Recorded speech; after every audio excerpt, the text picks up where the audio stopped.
LH 사태가 결국 금융권으로도 불똥이 튀었습니다. 상호금융의 대출체계 관리 사각지대가 드러났다는 지적이 나오면서 금융당국도 현재 규제를 예고했는데요. 관련한 내용은 허윤영 기자와 함께 이야기 나눠보도록 하겠습니다.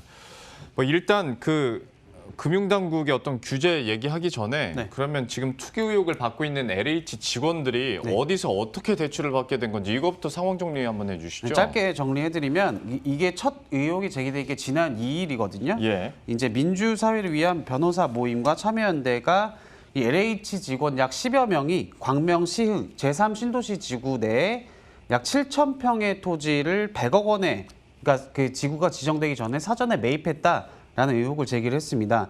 이 과정에서 이 투기 LH 직원 10여 명이 이 대출금을 총 58억 원, 그러니까 100억 원 정도, 100억 원 땅에 58억 원을 대출을 받아서 이 땅을 샀는데 이 대부분의 대출의 대부분을 북시흥 농협 한 곳에서 받은 것으로 확인이 되면서 좀 논란이 있었고요. 이게 좀 유독 한 곳에 이 지점에 대출이 몰렸다는 점, 그리고 대출 자금이 LH 직원의 투기에 좀 활용이 됐다는 점, 그리고 신도시 사업의 직접적인 이해관계자인 LH 직원이 이 신도시 토지를 담보로 돈을 빌렸는데 아무런 이 심사 과정에서 아무런 문제 없이 대출을 받았다는 점 등 여러 문제점이 제기된 상황이었습니다. 그러면 일단 그 58억 원을 대출받는 그 과정에서 그러니까 우리들은 LTV 규정, 그러니까 일반인들은 LTV 규정이 있어서 일정 비율 이상은 대출을 안 해주잖아요. 네, 맞습니다. 그 규정을 그러면 LH 직원들이 어긴 겁니까? 그 맨 처음에 이 가장 예민한 게 방금 말씀하신 LTV 규제다 보니까 이 사태가 터지고 나서 이 농협중앙회가 가장 먼저 현장으로 달려가서 이 LTV 위반 여부를 조사를 했대요. 근데 결론적으로 말씀드리면 이 LTV를 위반해서 대출을 받은 직원은 아직까지는 없는 것으로 좀 파악이 됐고 이렇게 좀 결론이 날 것으로 보입니다. 그래서 이 대출 좀 자세히 좀 설명을 드리면 이번에 LH 직원들이 받은 대출은 이 농지를 담보로 한 농지담보대출이거든요. 요거는 이 주택담보대출이 아니라 비주택담보대출로 분류가 됩니다. 그래서 현재 이 농협과 같은 상호금융, 그러니까 상호금융은 은행이랑 조금 달라요. 제2금융이라고 생각하시면 좀 이해하시기가 쉬울 텐데 이 상호금융의 비주택담보대출의 LTV 비율은 40%에서 70%까지 가능한데 근데 이걸 넘긴 건 없지만 일부 직원들이 좀 한도를 꽉 채워서 받은 사례는 있다고 합니다. 그러니까 규정상 위반한 거는 없는 거죠. 그러니까 농협중앙회가 이 대출 자체는 적법한 절차였다라고 강조하는 핵심 이유이기도 한데, 근데 다만 이 LTV를 한도를 넘어서진 않았지만 이 한도까지 꽉 채워서 대출을 받은 것 자체가 좀 의아하다라는 좀 의아하다고 보는 시각도 있거든요. 왜냐하면 이 LH 직원들이 받은 이 대출, 그러니까 산 그 토지는 길이나 어떤 도로와 인접한 게 없이 그냥 덩그러니 섬처럼 떨어져 있는 맹지거든요. 요걸 맹지라고 하는데 요걸 담보로 대출을 받았는데 이 시중은행권에서 보기에 이게 흔한 사례는 아니라는 거예요. 우선 왜 그러냐면 우선 맹지는 이 담보 가치를 계산하는 것 자체가 어렵다고 합니다.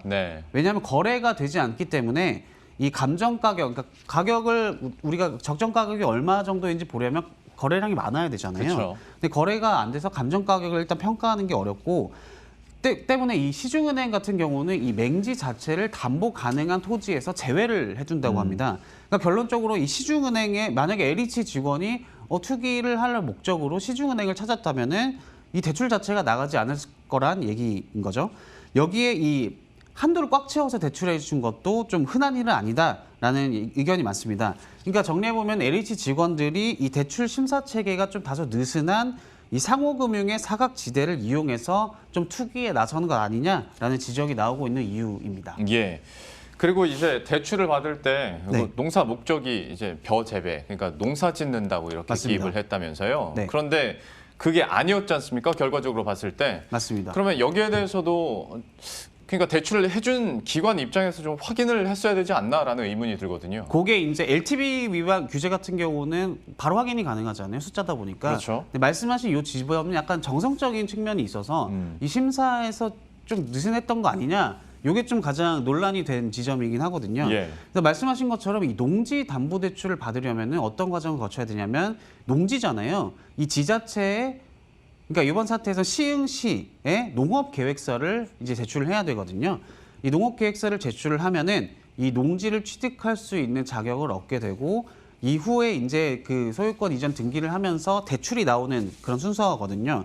근데 핵심은 말씀하신 것처럼 이 신도시 사업의 주변인도 아니고 직접적 이해관계자인 LH 직원이 농사를 짓겠다면서 이 제3신도시 부지를 담보로 대출을 받았는데 이 농협이 심사 과정에서 좀 이를 걸러내지 못한 게 좀 문제가 있지 않냐 이런 의문이 당연히 나올 수 있는 상황이고 또 대출을 받아보신 분들은 아시겠지만 이 대출을 받을 때 은행에서 제일 중요하게 보는 게 상환 능력이잖아요. 그렇죠. 그러면은 우리가 가장 쉽게 하는 게 그 재직증명서 네. 어떤 회사에 다니는지 요거를 하면서 재직증명서를 금융사에 제출을 하는데 이 농협 직원이 LH 직원임을 알고도 대출을 해준 건 자체는 좀 문제가 있다라는 지적이 상당히 많습니다. 또 대출 심사에서는 그 실제 토지를 그러니까 농지를 사는데 그 자금이 쓰였는지 그러니까 실제로 샀는지 정도만 확인을 하고 이 이후에 실제 농업을 했는지는 좀 그런 거 보지 않는다고 해요. 현재 상황은. 그러니까 LTV 규제와 마찬가지로 이 상호금융권의 대출 심사 체계가 느슨하다라는 지적을 나오는 이유 중 하나고 좀 박탈감이 느껴지는 게 아까 처음에 말씀드린 LTV 규제 그리고 이제 농업계획서 그러니까 요게 규제 위반이 설령 있었다고 해도 지금 박탈감이 나온 핵심 이유는 제재할 근거가 마땅치가 않다는 거예요. 예. 좀 뒤에 가면 얘기를 해드릴 텐데 그러다 보니까 이 정부의 현재 조사 그리고 앞으로의 개선책에 있어서도 이 제재 근거를 만들고 좀 이런 쪽에 좀 초점이 맞춰질 것으로 보이고 있습니다. 근데 또 금융당국도 이런 LH 사태가 터지기 전에서부터 어떤 상호금융권의 어떤 여신 심사 관리를 좀 강화하는 추세긴 했었잖아요. 맞습니다. 이 사태가 터지기 훨씬 전부터 좀 말씀하신 제도 개선이 필요하다라고 보고 있었던 것 같아요. 예. 왜냐하면 이 제1금융권, 그러니까 최근에 수년 동안 부동산 시장 아파트 가격을 좀 잡기 위해서 제1금융권, 은행에 대출을 조인 상태였잖아요. 예. 그러다 보니 자연스럽게 제2금융권의 대출로 풍선 효과처럼 보이게 되는데 그러다 보니까 이 금융당국이 보기에도 이게 풍선 효과가 있는 것 같다 해서 상호금융을 포함한 제2금융권의 대출을 조금 손봐야 되지 않겠냐 이런 기류가 있었던 건 사실입니다. 왜냐하면은 그 그래픽으로 나올 텐데 작년 7월에 이 신용협동조합법 시행령 개정안을 금융위가 발표하면서 이 상호금융업권의 여신 업무 및 금융사고 관련 리스크 관리를 강화하게 하는 내용 요것도 함께 내놨거든요. 예. 보시면은 이 상호금융조합, 그러니까 농협 같은 이 여신심사 사후 관리를 은행 것만큼 좀 끌어올리겠다. 그리고 대출을 취급할 때 사전 관리, 그리고 사후 관리를 강화하겠다.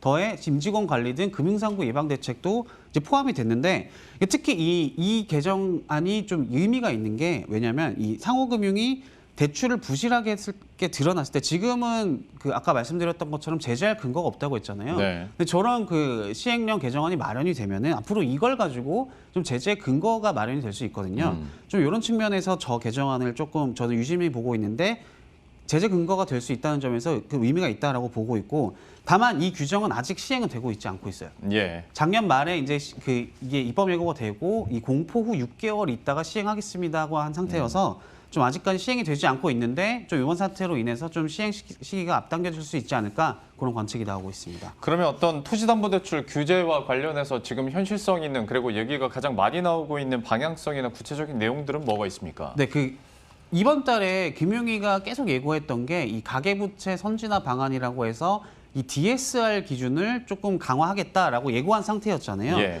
이걸 발표하면서 이 상호금융권뿐만 아닌 이 전체 그 비주택 담보대출에 대한 규제를 좀 강화하는 내용이 담길 것 같다라는 관측이 나오고 있습니다. 먼저 어떤 게 거론이 되고 있냐면 우선 이 LTV 규제를 시중은행만큼 조금 이 조일 가능성이 제기됩니다. 아까 말씀드렸던 것처럼 이 상호금융은 40에서 70%, 근데 시중은행은 이 토지담보대출 같은 경우는 LTV가 60%거든요. 상대적으로 상호금융에 좀 10%포인트 정도 여유가 있기 때문에 요거를 시중은행만큼 끌어내릴 수도 있다라는 관측이 나오고 있고 특히 저 DSR 같은 경우는 보시는 것처럼 시중은행은 지금 40%인데 예. 상호금융은 160%란 말이에요. 물론 상호금융의 DSR이 높은 거는 이 농협이나 아니면 수협 같은 경우는 농민, 어민들의 어떤 그 자금 공급을 위해서 DSR을 좀 풀어줘서 이걸 원활하게 하겠다는 정책적인 목적도 있는데 예. 근데 이번 사태가 드러나면서 저 차이가 굉장히 커져 보이게 된 그렇죠. 거 맞잖아요. 저거를 좀 저 정도 시중은행 정도까지는 아니어도 좀 조정을 할 가능성이 있다라는 관측이 나오고 있습니다. 근데 말씀드린 것처럼 이 문제는 이 상호금융, 특히 농협 같은 경우는 이 농지담보대출을 갑자기 조여버리면은 농민들의 좀 생활이 어려질 수 있다는 게 좀 걸림돌인데, 그러니까 금융당국 입장에서는 이 농지담보대출의 취지는 훼손하지 않으면서 일반인이 투기를 목적으로 받는 이 대출을 원천 차단해야 되는 좀 핀셋 규제를 좀 고민하는 데 힘쓸 것으로 보입니다. 예. 지금까지 허윤영 기자와 함께했습니다. 잘 들었습니다. 감사합니다.